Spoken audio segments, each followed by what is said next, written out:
नमस्कार दोस्तों, इस बार के स्टॉक मार्केट के तमाशा में बहुत कुछ सुनने को है, समझने को है, हैरान होने को है, थोड़ा बहुत परेशान होने को है क्योंकि सुप्रीम कोर्ट क्रिप्टो को लेके टेंशन में है। दुबई में फॉरेक्स के स्कैम हो रहे हैं इंडियन इन्वेस्टर्स के साथ। हांगकांग में ऑप्शन एक्सपायरी का एंट्रेंस होने वाला है, वो भी 0 DTE। और साथ में सेबी इंडिया में रिसर्च एनालिस्ट को पेनल्टी लगा रहा है जो कि यूट्यूब का काम भी करते हैं। इसके अलावा एक दो काम सेबी ने एक्सपायरी को लेके भी किए हैं। इन सब के बारे में इसी एक एपिसोड में बात करेंगे। Let's get started. सबसे पहले हम बात करेंगे सुप्रीम कोर्ट की, जो कहता है कि इंडिया में एक फाइनेंशियल सर्कस चल रहा है जिसमें सरकार टैक्स तो ले रही है लेकिन कोई रेगुलेशन नहीं है। बात हो रही है क्रिप्टो ट्रेडिंग की। अब यहाँ पे सुप्रीम कोर्ट का साफ साफ शब्दों में कहना है कि क्रिप्टो ट्रेडिंग इंडिया में एक तरीके से हवाला बिजनेस का रिफाइंड वर्जन बन चुका है, जहां पे सरकार का अपना कोई स्टैंस क्लियर नहीं दिखता। 30% टैक्स ले रही है, 1% TDS भी लिया जा रहा है, लेकिन रेगुलेशन और जिम्मेवारी की जहां बात आती है तो वहां पे सरकार चुप हो जाती है। अब सुप्रीम कोर्ट कहता है कि भैया अगर आप टैक्स ले रहे हो तो आप रेगुलेशन क्यों नहीं कर रहे, क्योंकि क्रिप्टो ट्रेडिंग इंडिया में बढ़े जा रहा है, स्कैम भी बढ़ते जा रहे हैं। और स्कैम होते किसके साथ है? आपके साथ, एक नॉर्मल रिटेल ट्रेडर इन्वेस्टर या उस इंसान के साथ भी जिसको स्टॉक मार्केट इन्वेस्टमेंट के बारे में कुछ नहीं पता, बस वो हाई रिटर्न के चक्कर में नुकसान करवा लेता है। अब देखिए, सेबी ने तो पहले ही कह दिया था कि हम क्रिप्टो ट्रेडिंग को रेगुलेट करने के लिए तैयार हैं, लेकिन RBI अपनी तरफ से थोड़ा सा कॉशियस होके चल रहा है, धीमे धीमे। अब देखिए, या तो सरकार यहाँ पे क्रिप्टो को रेगुलेट करे, नहीं तो कंप्लीटली बैन करे, क्योंकि जो ये बीच का रास्ता है इसके चक्कर में बड़ी कंफ्यूजन हो रही है और उस कंफ्यूजन में लोगों के नुकसान ही हो रहे हैं। और यही नुकसान एक और अनरेगुलेटेड प्रोडक्ट, इनफैक्ट एक बैंड प्रोडक्ट के ऊपर हो रहा है, फॉरेक्स ट्रेडिंग। और ये स्कैम इस बार इंडिया में नहीं, दुबई में दूर गांव में जाके हुआ है, लेकिन हुआ इंडियन इन्वेस्टर्स के साथ ही है। एक बार फिर इंडियन इन्वेस्टर्स ने लालच में आके उन लोगों के हाथ में अपना पैसा थमा दिया कि वो उनको एश्योर्ड रिटर्न देंगे, लेकिन एक्चुअल में बाद में उनको एश्योर्ड रिग्रेट ही मिलते हैं। अब इस बार का स्कैम हुआ है दुबई के बिजनेस पे एरिया में, गल्फ फर्स्ट कमर्शियल ब्रोकर नाम की कंपनी के द्वारा। इसमें प्रोडक्ट था फॉरेक्स ट्रेडिंग और इसमें भी assured return fixed income plan था। इन्वेस्टर्स को बोला गया कि सर आपको हर महीने फिक्स्ड इनकम आएगा सर, इसमें कुछ काम करने की जरूरत नहीं है, बस आप हमें पैसा देते रहिए और उसका कुछ हिस्सा हम आपको वापस देते रहेंगे। इस तरह से ये काम करता है। और इस चक्कर में कोलकाता के एक ट्रेडर के 6 करोड़ रुपए, इंदौर के 8 दोस्तों ने मिलकर 5 करोड़ रुपए लगाए थे, उनका स्वाहा हो गया। इसके अलावा मुंबई के एक बिजनेसमैन ने भी करीब 4 से 5 करोड़ रुपए की इन्वेस्टमेंट की थी दुबई में फिक्स रिटर्न के चक्कर में। अब जनाब चुपचाप बैठे हैं। जब ये कंपनी भागी तो उस बिल्डिंग के वॉचमैन से पूछा गया कि कहाँ है वो कंपनी, तो कहता कि वो सुबह आए तो थे, चाबी भी दे गए, जल्दी जल्दी गए, पता नहीं कि उनको जल्दी किस चीज की थी। अब देखिए, ओवरनाइट रिच का सपना दिखाने वाली ऐसी कंपनियां ओवरनाइट रिच खुद हो जाती हैं, आपको बस सपना हाथ में थमा के। इसलिए अगर आप एक दूर देश में एक अनरेगुलेटेड कंपनी के द्वारा एक अनरेगुलेटेड प्रोडक्ट में पैसा लगाएंगे तो इसमें पैसा अगर चला जाता है स्कैम के चक्कर में, तो इसमें हैरानी नहीं होनी चाहिए। और जो भी लोग फॉरेक्स या क्रिप्टो में पैसा लगा रहे हैं, जब तक के प्रोडक्ट अनरेगुलेटेड हैं, अगर आप किसी की रील, किसी की गाड़ी, किसी की घड़ी देख के पैसा लगा रहे हैं, तो भगवान आपके साथ रहे, मेरी बस यही दुआ है। और जहां तक दुआ की बात है तो हमें एक दुआ हांगकांग के ट्रेडर्स के लिए भी कर देनी चाहिए, क्योंकि वहां पे आने वाले हैं अगले साल से 0 DTE, मतलब सेम डे एक्सपायरी ऑप्शंस। मतलब सुबह पैसा डालो और शाम तक या तो लैम्बोर्गिनी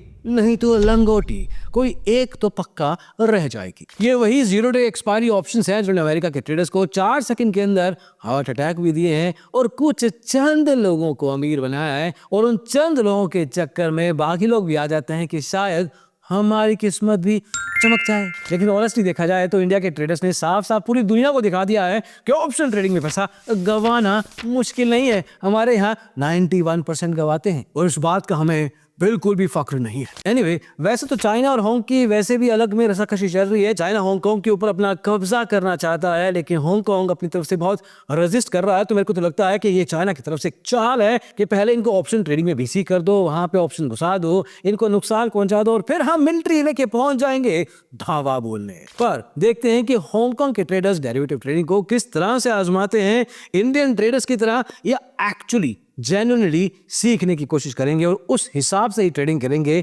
जितना उनका रिस्क एपेटाइट है। बाकी हांगकांग के ट्रेडर्स को क्या क्या चीजों का ध्यान रखना चाहिए आप लोग कमेंट सेक्शन में जरूर बताइएगा, शायद वो लोग पढ़ रहे हो। खैर, हांगकांग से वापस इंडिया की फ्लाइट पकड़ते हैं क्योंकि यहाँ पे इसे भी घमासान मचा रहा है। एक रिसर्च एनालिस्ट जो कि एक यूट्यूबर भी हैं, उनके खिलाफ 5 लाख रुपए की पेनल्टी का ऑर्डर निकाला गया है। आखिर क्यों? वैसे तो इनके खिलाफ NISM सर्टिफिकेट को सही टाइम पे रिन्यू करवाने का वायलेशन है, अपने क्लाइंट्स के रिकॉर्ड को मेंटेन ना करके रखने का भी वायलेशन है, लेकिन सबसे बड़ा वायलेशन है सेल्फ ट्रेडिंग का। सेबी रजिस्टर्ड रिसर्च एनालिस्ट को जो भी वो ट्रेड अपने क्लाइंट्स को देते हैं, उन्हीं पर्टिकुलर स्टॉक्स या सिक्योरिटीज में खुद ट्रेड करना 30 दिन पहले या 5 दिन बाद अलाउड नहीं होता है। लेकिन इनके केस में मल्टीपल टाइम्स ये वायलेशन देखी गई, जो कि एक सीरियस प्रॉब्लम है। और इसी सीरियस प्रॉब्लम के अलावा जो भी टिप वो रिकमेंडेशन वो देते हैं, उसका रैशनल के साथ एक रिसर्च रिपोर्ट को मेंटेन करने का काम भी एक RA का होता है, जो कि इस केस में नहीं देखा गया। अपने क्लाइंट्स की शिकायतें, इन्वेस्टर ग्रीवियंसेस को सही समय पे फॉलो अप करके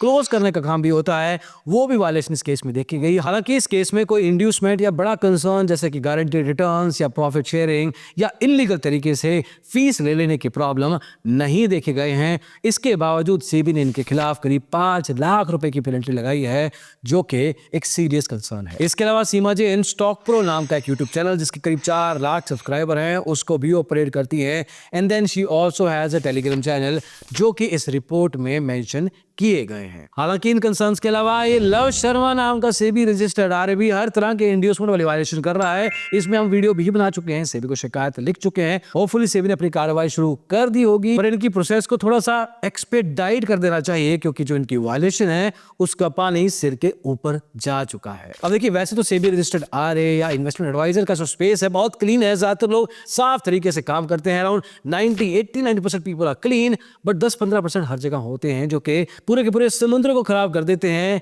इस केस में भी अनफॉर्चुनेटली ऐसे लोग मौजूद हैं। और सेबी की 2 इंपॉर्टेंट और बातें जरूरी है क्योंकि सेबी ने एक्सपायरी डेट के तमाशे को अब फाइनली अपने कंट्रोल में ले लिया है। अब ऐसे कितनी ही बार हुआ है कि NSE ने अपनी वीकली एक्सपायरी वीरवार को डिक्लेयर कर दी तो BSE भागाता है और कहता है कि अब से मैं एक्सपायरी मंगलवार क्या करूंगा, और उल्टा भी हुआ है। और इस उल्टे सीधेपन के चक्कर में हमेशा रिटेल ट्रेडर कंफ्यूज रहता था कि अब मैं कब किसको कैसे कहां ट्रेड करूं। अब सेबी ने नया सर्कुलर निकाला है, पहले कंसल्टेशन पेपर निकाला था, उसमें हमने इनपुट्स दिए थे, बहुत सारे लोगों ने, हजारों लाखों लोगों ने इनपुट्स दिए होंगे। फाइनली सेबी ने कहा है कि अब या तो मंगलवार या वीरवार, इन दोनों दिनों के अंदर ही आपको एक्सपायरी को पिक करना है। इसके अलावा आप इधर उधर नहीं देख सकते। और अगर आगे से किसी एक्सचेंज ने दोबारा से एक्सपायरी चेंज करनी है, पहले इनको अलाउड होता था कि ये सेबी को बता दें कि हम चेंज कर रहे हैं और चेंज हो जाता था। अब से इनको सेबी से अप्रूवल लेना पड़ेगा। इसके बारे में हमने कुछ हफ्तों पहले एक वीडियो में भी बात की थी। सबसे पहले सेबी को एटलीस्ट ये परमिशन अपने पास रखनी चाहिए। This has to still stop somewhere, इसको कहीं ना कहीं तो रोकना ही पड़ेगा। जो कि एग्जैक्टली यही कहती थी कि SEBI you should take control in your hands, and finally it has. अब 15 जून 2025 से यह सर्कुलर एप्लीकेबल हो जाएगा। अब कुछ टाइम के लिए, जब तक नया लूप होल नहीं निकाल दिया जाता, सेबी के हाथ में कंट्रोल रहेगा। और फाइनली एक छोटी सी खबर जो कि इंपॉर्टेंट है कुछ लोगों के लिए, और ये बताती है कि सेबी एक्चुअली नजर रखता है कुछ चीजों पे जिनके ऊपर काम होना चाहिए। कुछ हफ्ते पहले हमने एक पॉडकास्ट किया था एक ऐसे इंसान के साथ जो कि आंखों से देख नहीं पाता था, बट वो ट्रेडिंग करता था। इनफैक्ट वो काफी सालों से ट्रेडिंग करते आ रहे थे, लेकिन अकाउंट ओपनिंग या KYC को लेकर उनके बहुत सारी फीडबैक्स थी, शिकायतें थी जो कि इंप्रूव होनी चाहिए। पहले तो मानते ही नहीं कि बहुत सारे ब्रोकर बोलते हैं कि नहीं, ब्लाइंड तो खोल ही नहीं सकता। अच्छा, सामने से बोल देते हैं? हाँ, बोलते थे सर। तो उनको फिर गाइडलाइन भेजो, फिर बोलेंगे नहीं हमारे में नहीं होता। बड़ी अजीब बात है। नहीं, will write it to SEBI as well separately, जरूर हमारी टीम हम लिखेंगे सेबी को।